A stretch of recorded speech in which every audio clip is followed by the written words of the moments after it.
Kristus. Mari kita hening sejenak untuk mempersiapkan hati berdoa bersama. Dalam nama Bapa dan Putra dan Roh Kudus. Amin.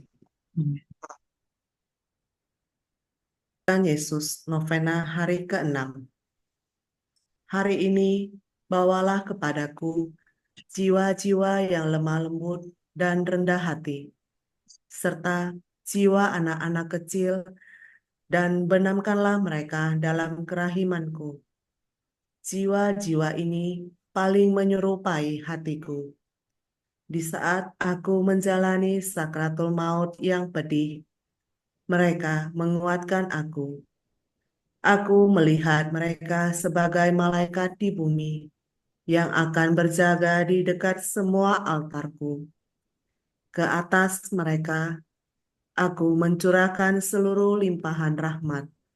Hanya jiwa-jiwa yang rendah hati yang dapat menerima rahmatku. Dengan kerahimanku, aku mengasihi jiwa-jiwa yang rendah hati.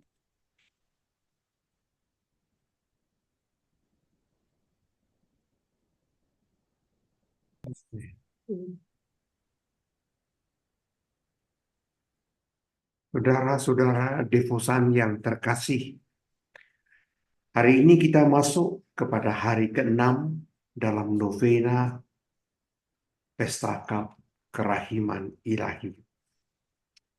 Dalam bacaan yang barusan kita dengar, Yesus berkata kepada Faustina, bawalah. Bawalah artinya pekerjaan Suster Faustina. Dan kita ini, Faustina yang lain, mempunyai tugas yang sama. Bawalah. Tidak ada satu pekerjaan yang harus kita bawa. Dan sekarang, siapa yang kita harus bawa? Yesus berkata kepada Faustina, hari ini kita harus membawa 3 golongan. Yang pertama ialah jiwa yang lemah lembut. Dan golongan kedua adalah jiwa yang rendah hati. Dan yang ketiga ialah jiwa anak-anak kecil. Sekarang mari kita lihat satu persatu. Yesus menyuruh kita membawa yang lemah lembut. Itulah golongan pertama. Yang lemah lembut itu mau menyatakan orang yang tidak menunjukkan kekuasaan. Orang yang sungguh bersahaja. Dan orang yang miskin. Miskin dalam arti ia tidak mempunyai harta. Kalau punya harta, ia sangat royal kepada orang lain juga.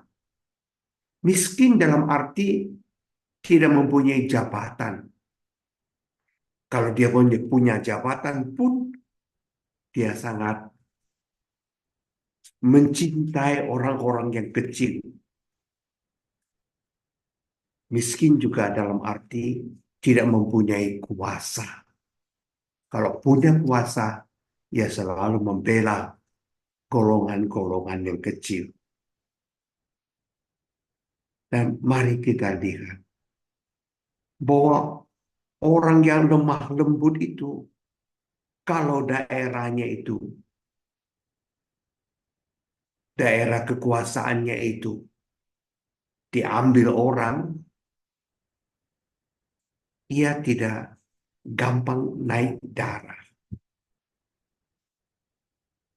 Orang-orang yang lemah lembut itu sudah tahu menyangkal diri.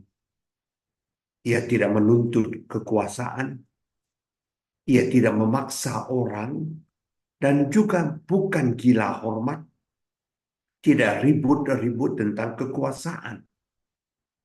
Ia sudah tahu menyangkal diri seperti yang Yesus katakan, tidak merasa diri penting. sehingga ia bisa hidup dengan tenang.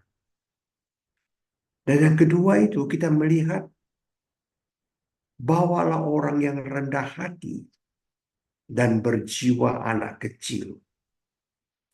Dan jiwa-jiwa seperti itulah yang sangat disukai oleh Yesus. Orang yang rendah hati, bukan orang yang rendah diri. Jiwa yang rendah hati menerima, kita lihat kekecilannya. Mereka itu juga tahu batas, keterbatasan dirinya. Mereka tahu dan menghidupinya. Misalnya kita punya seorang paus yang sangat rendah hati, ya sekurang-kurangnya dalam ukuran saya, itulah Paus Yohanes ke-23. Ini adalah paus yang sangat rendah hati. Waktu mau konklav, ia hampir tidak mau datang. Tak mungkin saya dipilih. Tapi kemudian pergi juga. Di dalam konklav berlangsung cukup lama. Dan akhirnya namanya terus-menerus disebut. Roncalli. Kardinal Roncalli. Itulah namanya dulu. Sampai akhirnya ya, ia itu terpilih. Dan waktu terpilih, ia bingung. Kenapa orang-orang ini memilih saya? Umurnya waktu itu sudah 77 tahun waktu menjadi paus. Ya tampil ke podium dan langsung ia memperkenalkan dirinya. Aku seorang anak petani. Aku tidak tahu apa-apa. Kalian yang harus tetap mendukung aku. Pada hari berikutnya, waktu dia itu mesti dilantik sebagai paus, dan biasanya paus-paus pendahulunya itu mesti ditandu masuk ke katedral, dan begitulah dia itu dilantik. Tapi paus ini merasa diri begitu rendah. Ia mengatakan, aku jangan ditandu. Jadi Bapak Paus mau apa? Aku berjalan kaki saja. Dan dia berjalan kaki masuk ke katedral di Saint Peter itu. Nah itulah momen pertama di mana seorang paus itu masuk ke katedralnya dengan berjalan kaki. Orang yang sangat rendah hati.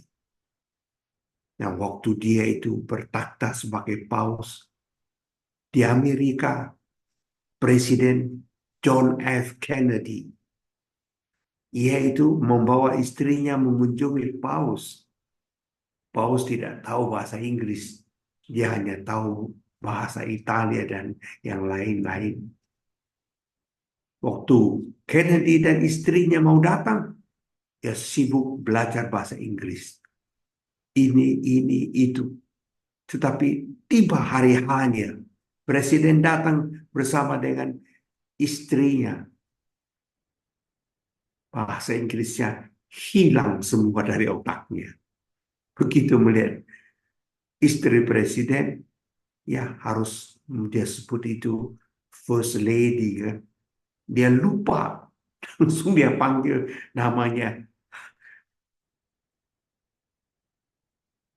Namanya yang disebut Jacqueline katanya. Sangat rendah hati dan polos. 5 tahun saja ia menjabat sebagai paus. Tapi namanya mencuat sampai majalah Time pun membuat fotonya di depan. Saudara-saudara terkasih, kerendahan hati disanjung oleh banyak orang. Ia akan menjadi terkenal karena kerendahan hatinya. Kita di Indonesia pernah mengalami ada seorang kardinal namanya Justinus Wonowono. Kardinal ini juga seorang yang sangat sederhana, seorang dari Projo.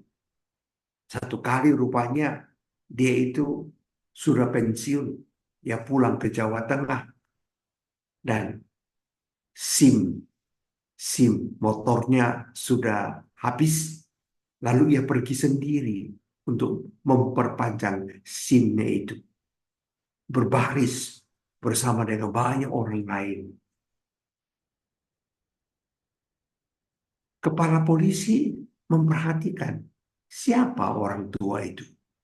Tiap-tiap kali ada orang yang datang dan mau antri, dia selalu mendahulukan mereka. Tiap-tiap orang datang, mendahulukan mereka. Biar aku masih mempunyai waktu. Sampai komandan polisi berjalan pergi kepada dia. Dan sesudah dekat, baru dia terkejut. Ih, Bapak Kardinal, kenapa datang ke sini urus sendiri? Saya masih punya waktu. Saya bisa urus sendiri. Komandan polisi itu, karena dia juga orang Katolik, menjadi sangat malu. Mari-mari, semua berkas-berkasnya Kardinal. Tempo 10 menit lagi selesai semua. Kardinal Justinus Wonowono mempunyai kerendahan hatinya. Ia sangat dipuja oleh gereja. Nah, hari ini Yesus menyuruh Faustina, bawalah semua orang yang lembut-lembut itu, yang rendah hati, yang pencinta anak-anak, datang kepadaku. Karena Yesus amat menyukai jiwa-jiwa macam itu. Kata Yesus kepada Faustina, akan kucurahkan seluruh rahmatku untuk mereka. Mereka mampu menerima rahmatku.